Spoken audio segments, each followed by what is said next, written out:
Gary DePaul with Unlabeled Leadership. Welcome to episode 18, Jane Bozarth and the Acting Upon Stewardship Opportunity. Jane has some impressive stories, so let's get started. Jane Bozarth has had a career of service, from working in the government in North Carolina to directing research for the Learning Guild. Jane has helped tens of thousands of professionals to develop their trade, from curating evidence-based knowledge to disseminating practical tips. Jane has modeled what it means to be an accomplished professional. Jane also knows how to get things done.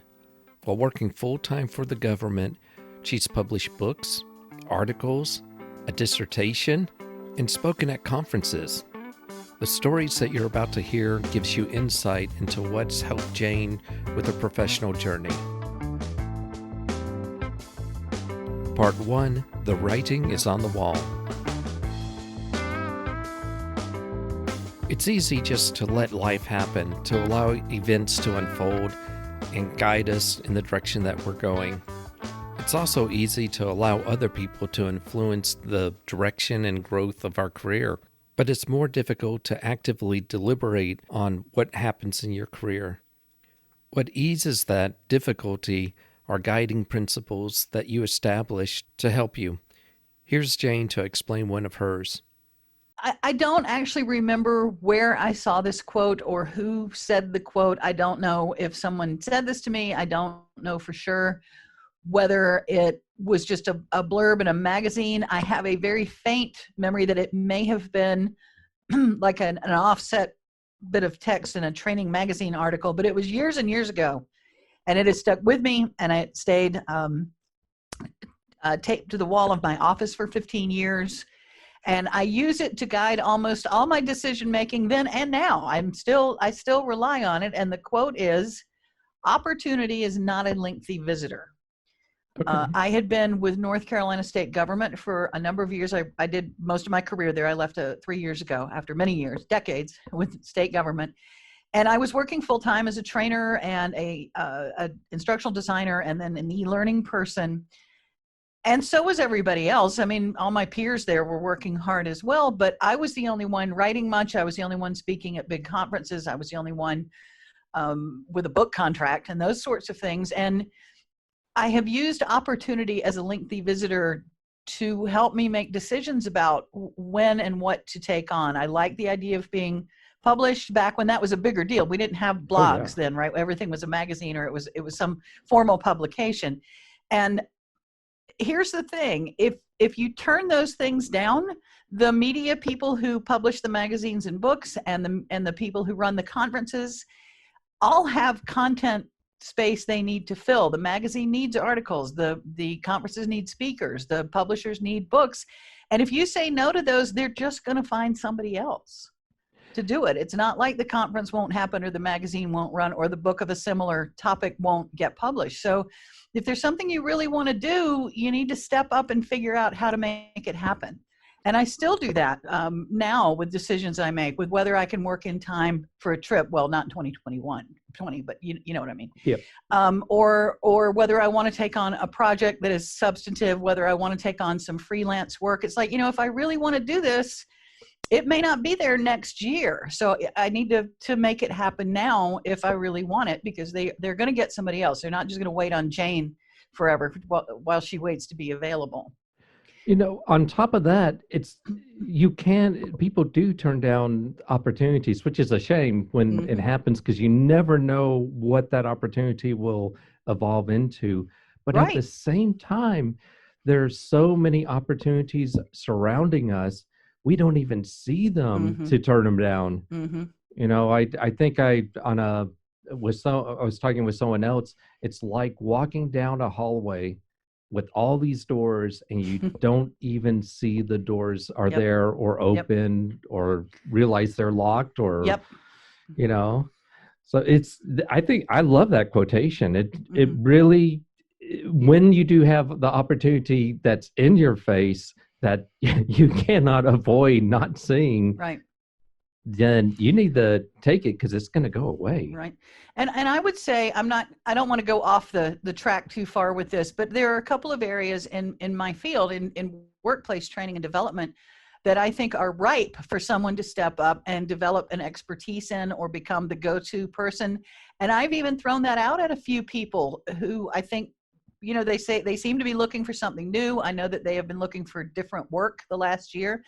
And they're like, oh yeah, I should think about that. I'm like, you know what? If you don't do this, somebody's going to take it. The apple's hanging right there. But the other thing is that I always had pretty good time management skills, but it also helped me figure out that these things are not insurmountable, that projects are doable. A book is an enormous undertaking, but once you've done it, you kind of understand the process and how you need to get organized and how much time things are going to take. And if you've managed to work that in once, you can figure out how to do it again.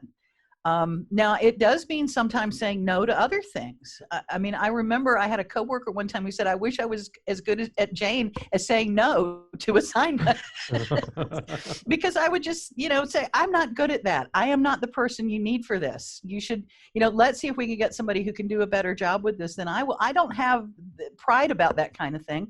And that would help free me up too. So it's also a matter of not just saying yes to every knock on the door. You do have to make decisions about what it is you really want to do and what your goals are. I mean, don't get fired. I was still doing my job, but you have to just realize how long things take and figure out how to manage your time around them.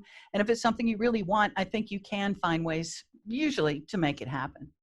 Yeah. And one thing you said early on just now, it's not insurmountable to do these things, to write a book.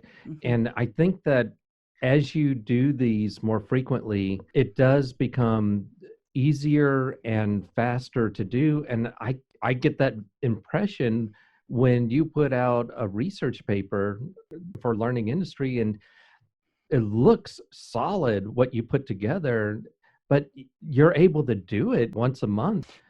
For the Learning Guild, we branded last year, the Learning Guild, and my job there is to produce a research report a month. And sometimes we do a survey, sometimes we do, to see what's going on in the industry. Sometimes we do a look at some newer emerging technologies. And sometimes I do literally an academic literature review of things like learning styles, or things like personality types, or things like making webinars more engaging, and not just by using chat or whatever, by doing just simple one-offs, but designing better for that environment. But I learned that in grad school. That was actually part of the technique of doing doctoral work, is learning how to manage a mass of information and distill it down into some sort of coherent final thing.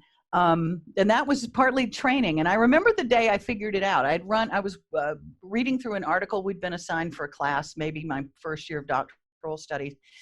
And I ran into someone who had taken all of the literature they used in their piece and had put it into a spreadsheet with columns of the author, year, the premise, the question being answered, the key findings, and some other notes to myself, like this seemed important, or maybe I'm not sure I believe what they're saying here.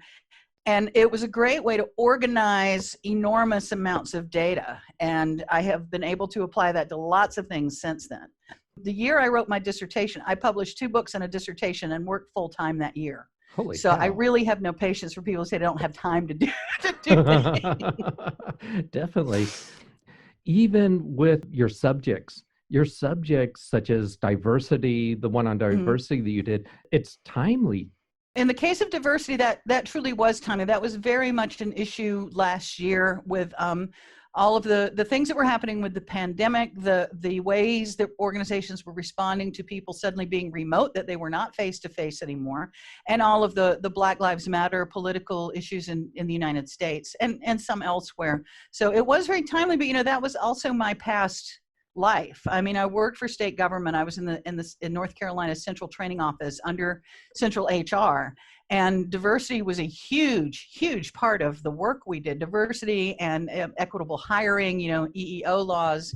So I had a lot of background in that. And I knew there were some, but even I did not expect to find what I found, which is one of the reasons I really liked my work, by the way. I don't mean to go way off topic, but I always find something surprising when I do those things. But that was a particular area. I had designed training for that. I had worked with the people who want to mandate that kind of training, which is always a bad idea. You know, they want to cover policy and procedure and rules and do 3 pretend role plays, and that'll be your half day of diversity training. Go forth and be diverse, right?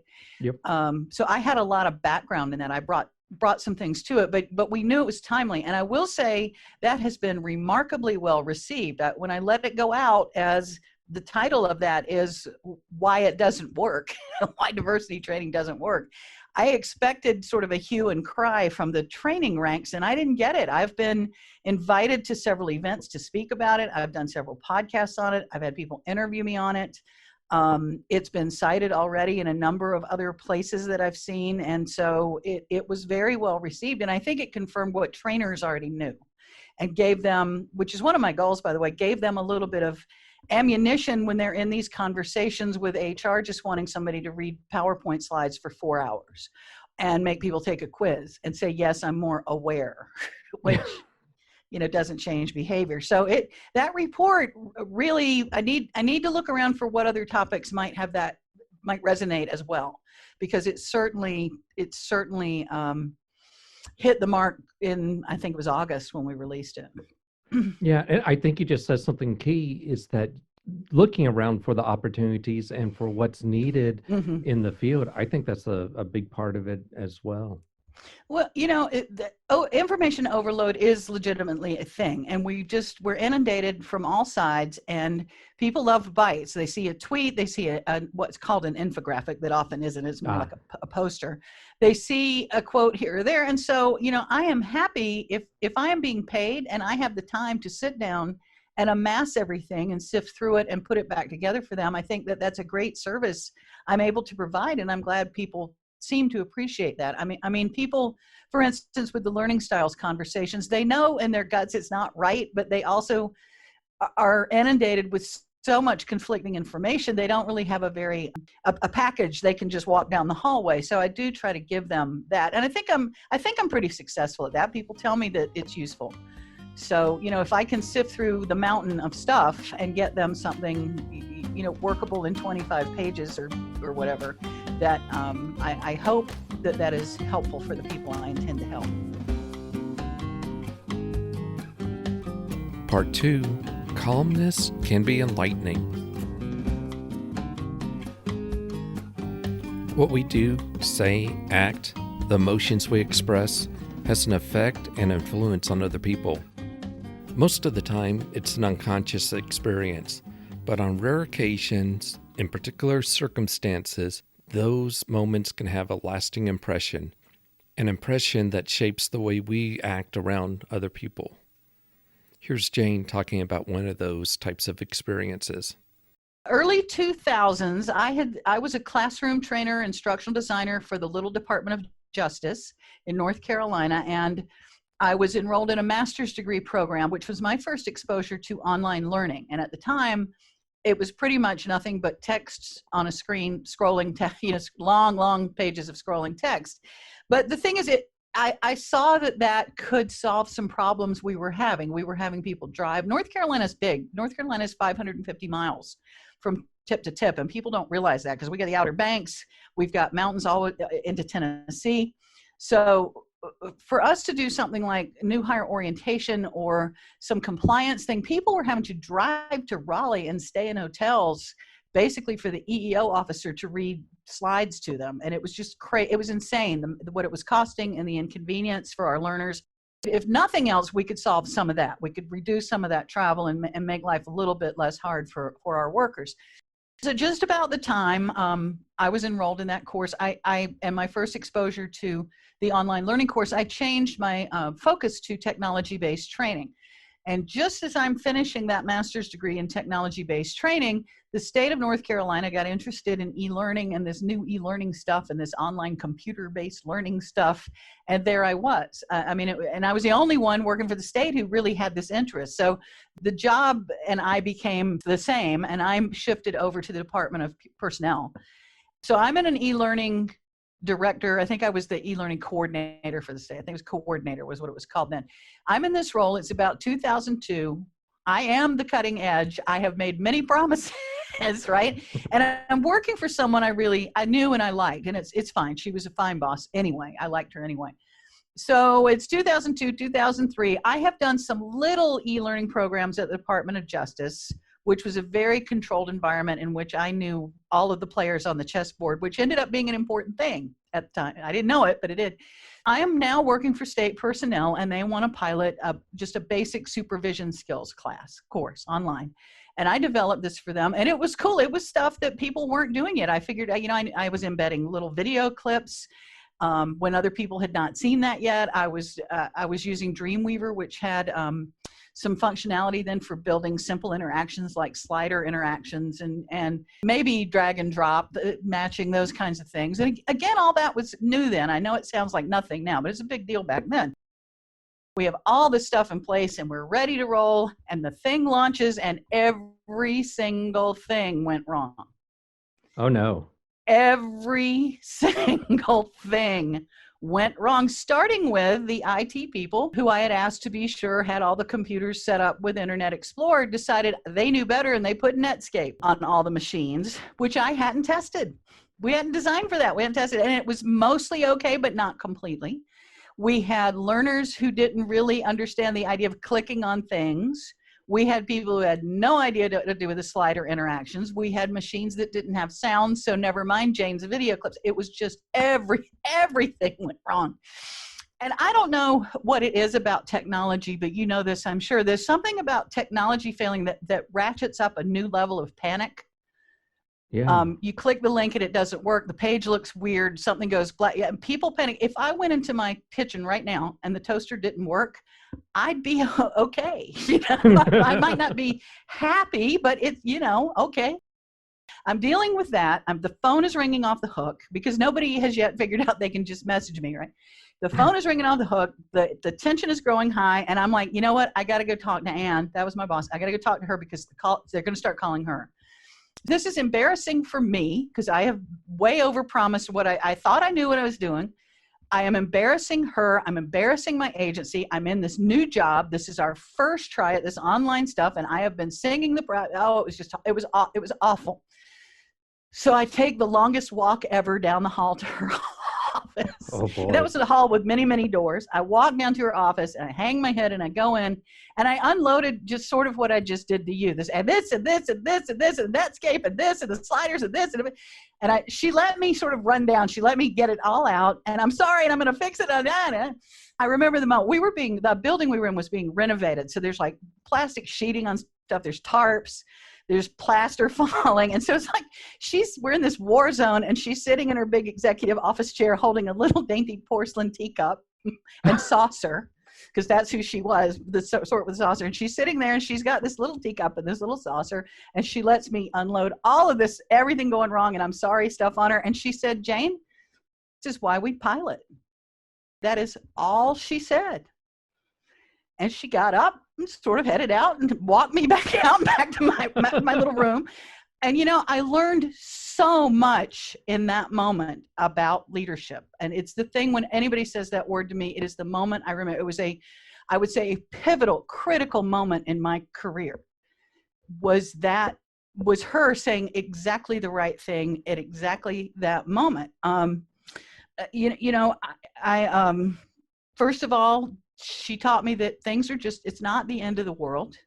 We weren't doing medical training. Nobody was going to die because of the e-learning class, giving me a sense of proportion. It was, we're sorry it happened, but life will go on. We're all going to be here tomorrow. There's no need to beat up on an employee who already feels awful. There's nothing to be gained by yelling at me or being angry at me or scolding me or jumping up and down and saying she's got to rush in and fix this. There was no need to add to my anxiety and my stress in that moment. That wasn't going to help. And I think, she was right. It is why we pilot. That's the whole point of doing a pilot, is to see what we don't know. We didn't count on not knowing that many things. But to your point, sometimes an opportunity leads to another one. I did learn from it. And in fact, I ended up publishing one of the first sort of circulated checklists for how to launch an e-learning class course. We ended up being leveraging that for some good use. And, I think the whole thing she taught me was to take a breath and say, okay, what will be useful here? Yes. And in that moment, it was, Jane, this is why we pilot. I try to remember that lesson and just say, okay, what will be useful? What will help this? And let's look at that. You went down that hallway, in your words, a feeling of panic. And when you walk into our office, one thing that you said, which was remarkable, is how behind this desk was a superior with a small cup of tea, very calm. But when you left that room, you were calm. Yes. Well, I was more calm. I was still not. I was still embarrassed. I was so embarrassed because I really had overplayed my confidence on this one. I really did think I knew what I was doing. When engaged with another person, our mood tends to affect the other mood of the other person. So if you come in and you're upset with me, I might get upset. If I'm panicking about something, I go to you, you may calmly say a couple of words and it de-escalates how I'm feeling. So, it's amazing how we can lead not only by the words we say, but by how we talk, interact, and our emotions. Yes, her just being so calm and not, again, the lack of reaction, the lack of overreaction. I have worked for people who would not have reacted that way, who would have lost their minds over, oh my God, Jane's embarrassing us, and they would have started calling people, and they would have made it worse and not fixed anything. So I was very appreciative for her in that moment, and I really do think of it often when I'm confronted with sort of a lot of energy, a lot of worried energy, about what really is going to be helpful here. And she was experienced. I mean, she'd been in that manager role for a while. She'd been in charge of the training center for a good while. I'm sure that was not the first pilot that had problems, but I bet mine was special and bigger than others. When other pilots went badly, it was 25 people in a room on a Tuesday afternoon. When mine went badly, it was half an agency. That's right. I find in those moments that a lot of times the people involved want to spend an awful lot of time talking about whose fault it is, when generally I don't care, and it doesn't matter. And the bigger conversation is, well, let's fix it. Okay, we got the pilot data. Now what are we going to do? It wasn't, but I often find myself, well, Susan didn't give me that, and nobody gave me the numbers, and I didn't know there was a deadline. And, I don't care. It's like, well, this is where we are now. So what can we do? But yeah, she made quite an impression. I mean, I will never forget that little teacup. It was just delightful. This sauce and a saucer when everybody else got these giant mugs, with 40-ounce mugs of coffee. That's a beautiful visualization. It just sort of sums her. She's very much a Southern lady. She was from outside of Nashville, Tennessee, and had that accent, and she was very much I wouldn't say she's a Southern belle, but she was a Southern lady of proper breeding, and she, with that little teacup in that war zone with the plaster falling and the sheeting on stuff. I love it. Part 3, Reflections in Defining Ourselves as Practitioners. If you're listening to this podcast, chances are you're not the type of person who just goes to work to collect a paycheck. I'd also guess that you care about the quality of your work and you're willing to spend the time, even outside of the paycheck period, to try to better yourself as a professional. If so, then Jane has some advice to help you along the way. Again, here's Jane. In my work, what I see are that people get busy and they go on to the next thing, and I'm guilty of it too.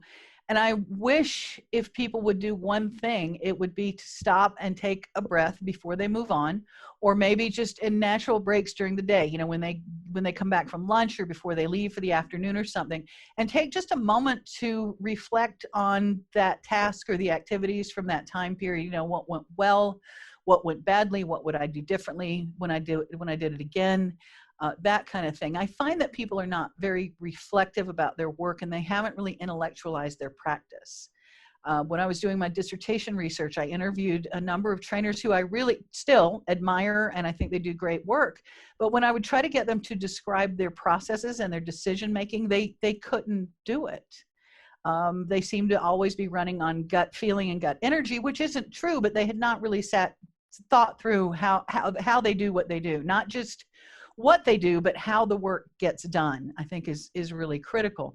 So I wish people would be a little more reflective and pay a little more attention to how to improve their practice and what they can do. I have found that I do well, sometimes just doing this for myself. My job requires me occasionally to use an Excel function once a year or a couple times a year, and I don't remember instance to instance those things. And so I found that doing just a quick little video for myself on Snagit is useful for me, because then I don't have to learn it again. I don't have to go find it again. I don't have to learn it again.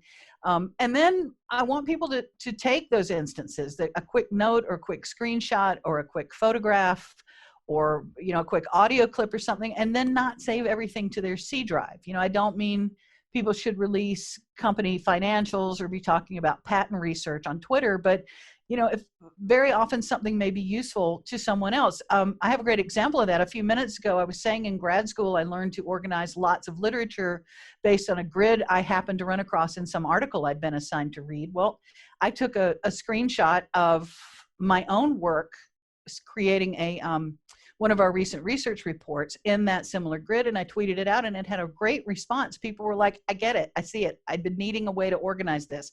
This is really helpful.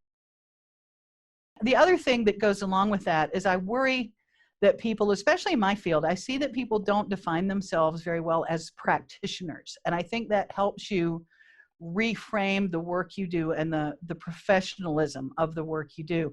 A lot of people come to training and development through other doors. They're good speakers, or they're fun at meetings, or they are subject matter experts who just sort of get thrown into that role. I mean, I think we've all seen subject matter experts, like my example of the employment EEO officer who was basically forced to read slides to people in orientation, even though she was terrible at it and she hated it.